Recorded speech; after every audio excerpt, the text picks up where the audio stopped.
sal da terra e luz do mundo, expressões que marcaram a vida daqueles que foram ensinados pelo próprio Senhor Jesus e devem marcar nossa vida hoje. Esta é a missão e o chamado da igreja. É o que nos identifica como seguidores de Cristo.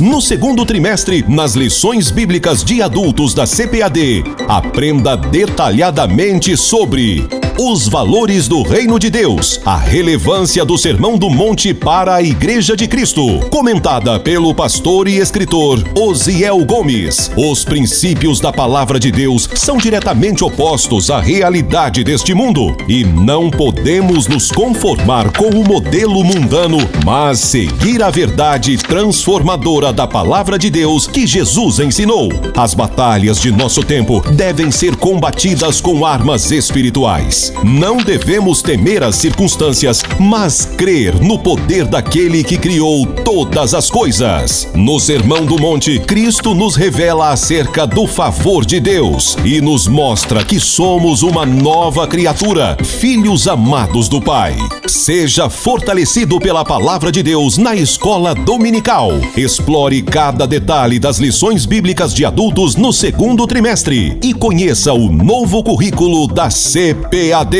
com novos recursos, mas mantendo sua identidade de sólida unidade doutrinária. Plano de aula, auxílios teológicos e de educação cristã, comentários, revisão de conteúdos e muito mais. Amplie seu conhecimento e entenda a importância dos valores do Reino de Deus em sua vida. Lições Bíblicas, um produto com a qualidade CPAD. Adquira hoje mesmo seu exemplar. Visite uma de nossas lojas. À venda também nas livrarias evangélicas em todo o Brasil. Ou acesse www.cpad.com.br.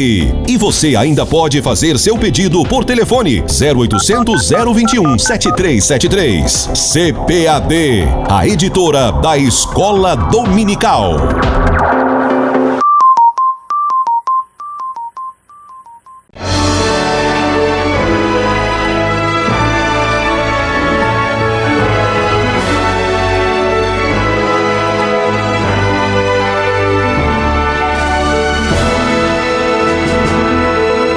Subsídios. Lições Bíblicas Adultos. Lição 11. Lucas, Atos, o modelo pentecostal para hoje. Paz do Senhor, meus irmãos, paz do Senhor, minhas irmãs, mais uma vez juntos, agora com a lição de número 11. Lucas, Atos, o modelo pentecostal para hoje. Como subsídios para a nossa Escola Bíblica Dominical, lembramos que Lucas, Atos são 2 volumes escritos pelo mesmo autor, o médico amado, Lucas. Os relatos são escritos a partir de premissas históricas e teológicas. Assim sendo, é importante destacar que Lucas é tanto historiador como teólogo. Desse modo, além da dimensão histórica, a obra lucana também tem uma dimensão didática e teológica. Essas narrativas servem de modelo para o comportamento cristão e a vida da igreja em todos os tempos. A lição se divide em 3 tópicos. O tópico 1, o Evangelho de Lucas, o Espírito Santo no ministério de Cristo. O tópico de número 2, Atos dos Apóstolos, o Espírito Santo no ministério da igreja.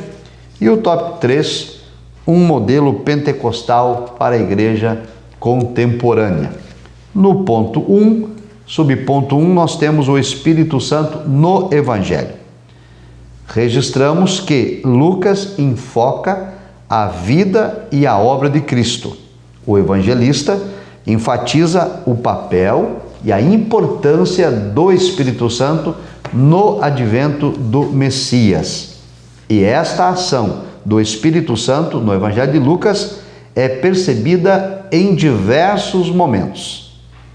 Por exemplo, na vida de João Batista. João Batista é o precursor de Cristo. Quando do anúncio do nascimento de João Batista, a palavra dada pelo anjo foi a seguinte: Lucas 1:15. Ele será cheio do Espírito Santo, já desde o ventre de sua mãe. Também nós temos o registro da visita de Maria aos pais de João Batista, Isabel e Zacarias, já no 6º mês de gravidez. Lucas 1:41, o texto diz: a criancinha saltou no seu ventre e Isabel foi cheia do Espírito Santo. Após o nascimento de João Batista, Zacarias, Lucas 1:67 diz, foi cheio do Espírito Santo e profetizou. Então, percebe-se aqui a ação do Espírito Santo já nos momentos do prelúdio, quando é anunciado o nascimento de João Batista. É dito claramente que João Batista será cheio do Espírito Santo. Quando Maria vai visitar Isabel, o Espírito Santo também se manifesta. Quando João Batista nasce, o pai dele, Zacarias, também é tomado pelo Espírito Santo.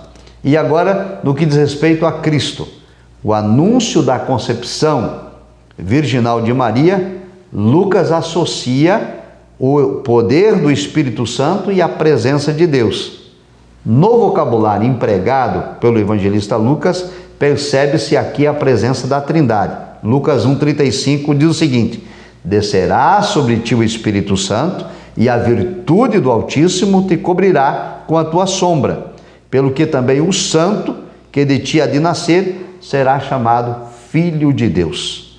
Lucas também registra que após o nascimento de Jesus, Simeão, impulsionado pelo Espírito Santo, foi ao templo a fim de conhecer o Messias antes de morrer, e o Evangelho ainda ressalta o poder e a autoridade do Senhor Jesus em batizar com Espírito Santo e fogo.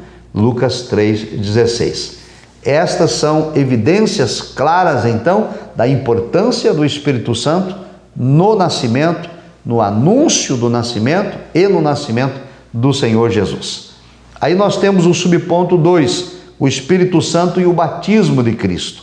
Jesus foi batizado, como sabemos, no Rio Jordão, por João Batista, com a idade aproximada de 30 anos, que era a mesma idade em que os levitas iniciavam seu ministério, segundo está em Números 4:3 e 4:35. Jesus submeteu-se ao batismo nas águas para cumprir toda a justiça, conforme Mateus 3:15. E ao descrever o batismo de Jesus por João lá no Jordão, Lucas informa que ocorreram 3 eventos importantes. E eu quero destacar isso aqui aos nossos professores para enfatizar aos alunos. Primeiro, o céu se abriu. Lucas 3:21. Segundo, o Espírito Santo desceu sobre ele em forma de pomba. Lucas 3:22, parte A. Terceiro, ouviu-se uma voz vinda do céu que estava aberto. Lucas 3:22, parte B. A abertura do céu significa que se segue uma revelação da parte de Deus. A descida do Espírito Santo em forma de pomba foi algo real e não uma ilusão. E todos os presentes testemunharam a voz que descia do céu, que dizia: Tu és o meu filho amado. O céu aberto, o evento da descida do Espírito como pomba e a voz que se ouviu do céu identificava Jesus como Filho de Deus, e era então um início do ministério público do Senhor Jesus. Era uma revelação, era um atestado do ministério de Cristo que se iniciava agora publicamente. Esse evento simbolizou então a real messianidade do Senhor Jesus, conforme profetizado pelo profeta Isaías, em Isaías 11:2, Isaías 42:1, e também serviram como sinal para que João Batista tivesse a plena convicção de que de fato Jesus era o Cristo, conforme registro de João, capítulo 1, 32, 33. E outro detalhe, que que se destaca aqui é a presença clara da Santíssima Trindade, o Pai, o Filho e o Espírito Santo. Um outro ponto a destacar, subponto 3, o Espírito Santo e a tentação de Cristo. Após o batismo nas águas e tomado pelo Espírito, a Bíblia diz que o Senhor Jesus foi impelido ao deserto e lá foi tentado pelo diabo 40 dias e 40 noites, conforme o registro de Lucas 4, 1 e 4, 2. Depois, então, de Jesus ter sido confirmado como Messias, com a voz que do céu se ouviu e a descida do Espírito Santo sobre ele em forma de pomba, o Senhor é submetido a um teste severo, a tentação no deserto. E é preciso, então, perceber que a articulação de Satanás contra o Senhor Jesus na tentação, ele é precedido por uma frase que precisa ser destacada para os nossos alunos. E aqui eu quero, então, enfatizar também para os nossos professores. Quando a voz do céu disse: "Tu és o meu filho amado", essa voz do céu, que era a voz de Deus o Pai, identificava Jesus como Messias. E os irmãos precisam destacar isso para os alunos, que na hora da tentação, o diabo provoca Cristo e o submete a um teste de fidelidade, dizendo assim: "Se tu és o Filho de Deus, como a voz do céu disse, transforma essas pedras em pães." E outra vez: "Se tu és o Filho de Deus, como a voz do céu disse, joga-te daqui para baixo, porque os anjos vão te proteger." Percebam então, meus irmãos, que a tentação era, por parte do diabo, uma tentativa de colocar em dúvida o ministério, a messianidade e a divindade do próprio Cristo. Porém, o Senhor o venceu usando a autoridade da palavra, como todos nós já sabemos. Assim, explicado isso para os alunos, destacamos que em todos os desafios da tentação, Cristo contra-atacou usando a autoridade da palavra. Está escrito, e o que está escrito é o que vale, e não o sugestionamento de Satanás. A vitória, então, do Senhor Jesus sobre a tentação no deserto demonstra que ele estava capacitado para cumprir o seu ministério. Cristo venceu o diabo pelo poder do Espírito e pelo poder da palavra. O outro subponto fala sobre o Espírito Santo e a missão de Cristo. Vencida a tentação no deserto, Jesus voltou para a Galileia, conduzido e impelido pelo Espírito. Lucas 4 e 14. Aqui é outra vez importante pontuar a ação do Espírito Santo no ministério de Jesus. Ele foi conduzido ao deserto pelo Espírito. Ele retornou do deserto conduzido pelo Espírito. Lucas informa que, depois de ministrar em alguns lugares, o Espírito dirigiu o Senhor Jesus a Nazaré. Lucas 4, 15 e 16.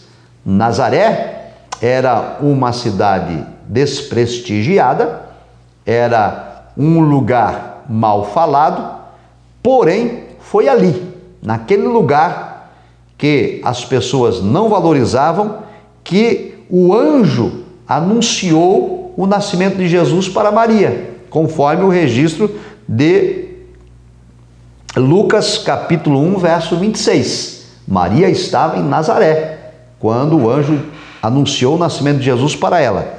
Ali em Nazaré também foi o lugar onde Jesus foi criado e por isso identificado como Nazareno, conforme Mateus 2, 23. E aqui é importante destacar isso também, prezados professores, aos nossos alunos. Foi na cidade de Nazaré, na sinagoga de Nazaré, que o Senhor Jesus, depois da tentação do deserto, se apresentou no dia de sábado, se assentou e abriu o livro da lei e foi-lhe entregue, nesse caso, o livro do profeta Isaías, e ele fez a seguinte leitura: o Espírito do Senhor é sobre mim. E a partir dali, então, ficou publicamente declarado que o ministério de Jesus estava cheio do Espírito Santo. Assim, eu quero destacar isso. Ao desenrolar o rolo do profeta Isaías, ele leu essa passagem e, ao terminar a leitura, ele se assentou no lugar do orador, a congregação ficou olhando para ele, e então o Senhor passou a explicar o texto e disse: hoje cumpriu-se essa escritura. Aqui, Jesus declara que o Espírito qualificava o seu ministério para evangelizar os pobres, para curar os quebrantados de coração, para libertar os cativos e oprimidos, para restaurar os cegos e anunciar aos pecadores o ano aceitável do Senhor. Percebam então, prezados professores e professoras, superintendentes, a importância da ação do Espírito Santo na vida e no ministério do Senhor Jesus. Enfatizem e destaquem isso aos seus alunos. Vamos agora ao ponto 2. Atos dos Apóstolos, o Espírito Santo no ministério da igreja. O Espírito Santo em Atos, subponto 1. Ao concluir o Evangelho de Lucas, o autor, ele registra as palavras do Senhor Jesus em Lucas 24:49, quando Cristo instruiu os discípulos a ficarem em Jerusalém até serem revestidos de poder.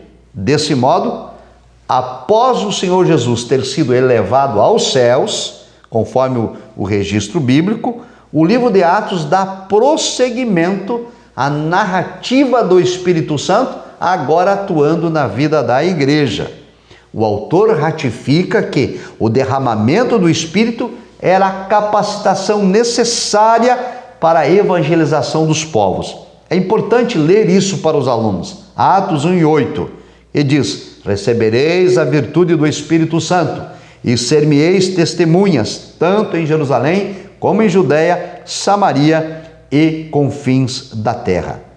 Essa atribuição de testemunhar de Cristo em Jerusalém, Judeia, Samaria e confins da terra não poderia ser executada pelos discípulos por mero esforço humano. Eles precisavam aguardar o derramamento do Espírito Santo. Enfatize isso para os alunos. Ora, o livro de Atos relata que o Senhor Jesus se apresentou aos discípulos por um espaço de 40 dias com muitas e infalíveis provas da sua ressurreição. Atos 1:3. Eles desfrutaram da companhia de Jesus ressuscitado e eles tinham elementos suficientes para testemunhar desta ressurreição. Mas Cristo os alertou, os exortou e deixou claro que não fizessem isso até que fossem revestidos de poder. Veja então a importância da unção, da virtude do Espírito Santo na obra da evangelização. E por causa dessa ordem de Cristo, então, cerca de 120 discípulos voltaram a Jerusalém e aguardaram a descida do Espírito Santo. Atos registra que a descida do Espírito Santo inaugura a igreja. E aqui há um debate teológico. Alguns dizem que a igreja foi inaugurada quando Cristo foi crucificado, outros dizem que a igreja foi inaugurada quando Cristo ressuscitou, outros dizem que a igreja foi inaugurada quando o Senhor voltou aos céus, mas o texto bíblico diz que a igreja foi inaugurada com a descida do Espírito Santo. Ali dá-se o início oficial da igreja do Senhor Jesus. É claro que a igreja foi eleita por Deus em Cristo antes da fundação do mundo. Ela já tinha sido pelo Senhor programada lá atrás, mas ela tem a sua inauguração oficial aqui no Pentecostes com a descida do Espírito Santo. E é o que vemos agora no subponto 2, a promessa cumprida no Pentecostes. Como já vimos, estudando os profetas, eles anunciaram a chegada do Espírito Santo. O profeta Isaías no capítulo 44, verso 3, Ezequiel, no capítulo 39, verso 29, Joel, no capítulo 2, versículo 28. No Novo Testamento, o precursor de Jesus, João Batista, também confirmava essa promessa, anunciando que aquele que viria depois dele batizaria com o Espírito Santo e com fogo. Isso está registrado em todos os evangelhos sinóticos e também o evangelho de João. O próprio Cristo, em Lucas Atos, avalizou que esta promessa se cumpriria e Cristo disse: esta promessa do meu Pai, a promessa do Pai feita lá atrás com Isaías, com Ezequiel e com Joel, iria se cumprir. Louvado seja Deus por isso. Esse batismo no Espírito Santo, essa promessa do Pai, era um revestimento, e ainda é revestimento de poder, uma promessa divina feita para os salvos, é uma experiência espiritual, e isso se cumpriu no dia de Pentecostes. E nesse dia, a narrativa de Atos registra 2 sinais sobrenaturais que marcaram esse advento do Espírito Santo. Primeiro, o som como de um vento, Atos 2:2. Segundo, línguas repartidas como que de fogo, Atos 2:3. A nossa declaração de fé das assembleias diz o seguinte: eram sinais particulares, que não se repetiram posteriormente nos demais batismos do Espírito Santo, pois se tratava de um evento solene e único que se repetiria nos demais registros dos Atos dos Apóstolos, seria somente o falar em outras línguas. Portanto, o advento, a descida do Espírito Santo, tem 2 elementos que não se repetem: o som como de um vento e as línguas repartidas como que de fogo. Porém, o falar noutras línguas vai se repetir em todos os demais eventos e registros do batismo com o Espírito Santo na história da igreja primitiva. Assim, nós temos agora o subponto 3, a expansão da igreja primitiva. Após receberem o poder do Espírito que capacitou aqueles crentes para o serviço cristão, o apóstolo Pedro se levanta e prega o primeiro sermão da igreja inaugurada. E já no primeiro sermão, quase 3.000 almas se rendem ao Senhor Jesus Cristo.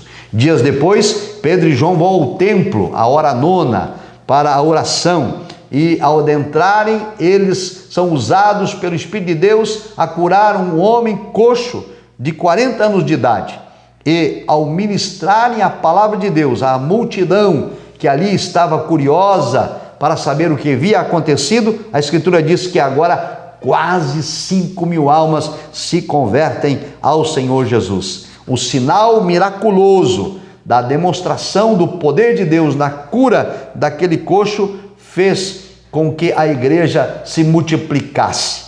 Assim, despertou, infelizmente, inveja nas autoridades judaicas constituídas e os apóstolos foram proibidos de pregar o nome de Cristo. Mais tarde, eles foram lançados na prisão pública, mas de modo sobrenatural, o anjo do Senhor os libertou. Os religiosos, enfurecidos, apedrejaram Estevão em praça pública, e a violência contra a igreja foi tão grande que todos foram expulsos de Jerusalém, exceto os apóstolos. Mas essa expulsão de Jerusalém tinha um propósito divino. Os que foram dispersos foram cumprir a missão dada por Deus, evangelizar na Judéia, na Samaria e até os confins da terra. Desse modo, o mover do Espírito agiu de modo sobrenatural na vida das pessoas e também alcançou o mundo gentílico.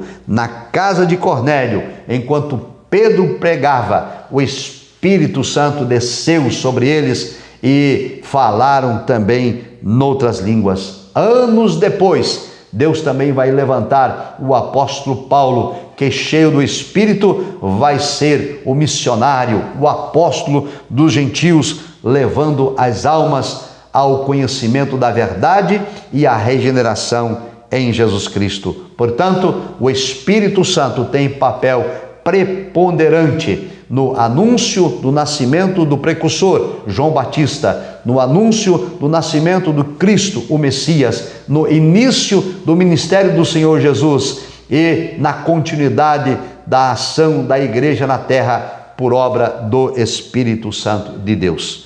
Desse modo, prezados professores e professoras e superintendentes, destaquem aos alunos que o modelo de Atos dos Apóstolos é o modelo para a igreja nos dias atuais. E é isso que vemos agora no ponto 3. Subponto 1, o revestimento de poder. Esse batismo no Espírito Santo, que é a capacitação espiritual da parte de Deus para a operação miraculosa, para a pregação do Evangelho. O Espírito Santo que dinamiza a nossa vida para o serviço cristão. O Espírito Santo que capacita o corpo de Cristo, a igreja, de pregar o Evangelho. Esta promessa, ela está em vigor, está disponível para todo crente que crê em Jesus Cristo como Senhor e Salvador da sua vida. Esta mensagem o apóstolo Pedro ensina ali ao término do sermão, respondendo aos seus interlocutores. Ele disse que esta promessa estará disponível a todos os salvos, em todas as épocas, independente da idade, do sexo ou da classe social. É o que está em Atos 2, 38 e 39. Também, como agora nesses 110 anos de história das Assembleias de Deus, a CPAD fez esta campanha da promessa. A promessa diz respeito a vós e aos vossos filhos, falando sobre esta contemporaneidade, essa atualidade do batismo no Espírito Santo. E a Bíblia Sagrada diz no livro de Atos que a experiência do batismo no Espírito Santo pode ocorrer junto ou após a regeneração. Entre os samaritanos, por exemplo, o revestimento de poder aconteceu depois da conversão, segundo Atos 8, 15 a 17. Na casa de Cornélio, a experiência aconteceu simultâneo ao ato de regeneração. Atos 10, 44, 46. Eles receberam a Cristo, foram regenerados e imediatamente batizados com o Espírito Santo. Ressalta-se então outro detalhe que é preciso destacar para os nossos alunos. Prezado professor, ressalte que no Pentecostes os discípulos receberam o revestimento de poder, porque eles já tinham o Espírito Santo antes desse evento acontecer, segundo está escrito em Atos, capítulo 1, verso 8, e também temos Atos 6, 8, 10, e temos outros textos bíblicos, principalmente o texto de João 20, 22. Enfatiza esse texto. João 20, 22 deixa claro que os discípulos já tinham o Espírito Santo. E Atos 1 e 8 fala que eles vão receber agora um revestimento de poder. Isso é importante esclarecer para que não haja confusão e entendimento equivocado. Assim, o subponto 2 da nossa lição fala que o modelo do batismo do Espírito Santo para a igreja atual tem como evidência inicial, falar noutras línguas. O Espírito Santo concedeu aos discípulos que falassem noutras línguas. A palavra glossolalia, de origem grega, que indica línguas concedidas pelo Espírito, podem ser tanto humanas como celestiais. 1 Coríntios 13 e versículo 1. O sinal do batismo no Espírito Santo é uma expressão verbal inspirada, mediante o qual o Espírito capacita o crente a falar noutra língua, uma língua nunca aprendida. Reitera-se então que a evidência inicial do batismo no Espírito Santo é falar noutras línguas. A teologia sistemática pentecostal diz claramente: o batismo dos crentes no Espírito Santo é testemunhado pelo sinal inicial de falar em línguas, conforme o Espírito Santo lhes conceda que falem, segundo Atos 2 e 4. Então, nessa assertiva, prezado professor e professora, é preciso reafirmar aos nossos alunos que a evidência do batismo no Espírito Santo, a evidência inicial, a evidência física é falar em outras línguas. Nenhuma outra evidência pode ser atestada com o batismo no Espírito Santo. Por fim, nós temos a plenitude do Espírito Santo como modelo para a igreja odierna, para a igreja pentecostal. Ratifica-se então que a experiência do batismo no Espírito Santo não ficou restrita ao tempo dos apóstolos. A promessa não era exclusiva aos judeus ou a seus descendentes, mas alcança a todos quantos responderem ao chamado divino, inclusive os gentios. Por isso, nós adotamos esse modelo para a igreja cristã, porque é um modelo bíblico. De outro lado, soma-se também ao revestimento de poder a necessidade de desenvolvermos o fruto do Espírito, conforme Gálatas 5:22. O fruto do Espírito se relaciona com o crescimento espiritual e com o desenvolvimento do caráter do cristão. Refere-se à vida nova em Cristo, o nosso modo de andar, de proceder e de agir como cristãos cheios do Espírito Santo. A plenitude, portanto, do Espírito Santo em nós compreende o batismo no Espírito Santo, com a evidência inicial de falar em outras línguas, as manifestações espirituais dos dons, quais são a profecia, as curas, os sonhos, os prodígios, os sinais, as maravilhas, e o fruto do Espírito, que compreende o amor, a alegria, a paz, a bondade, a longanimidade, a benignidade, a temperança, que é o domínio próprio. Esse é o modelo bíblico para a igreja, a ação do Espírito Santo na vida do cristão, transformando, guiando, orientando e conduzindo. Esclareça isso aos seus alunos e os incentive a buscar o batismo no Espírito Santo, que ainda não o recebeu, e aqueles que já experimentaram, incentivem a buscarem o renovo. Ore com seus alunos ao final dessa lição, pedindo a Deus o revestimento de poder sobre a vida deles, a concessão dos dons espirituais e também que eles possam produzir o fruto do Espírito. Deus a abençoe. Um abraço. A paz do Senhor.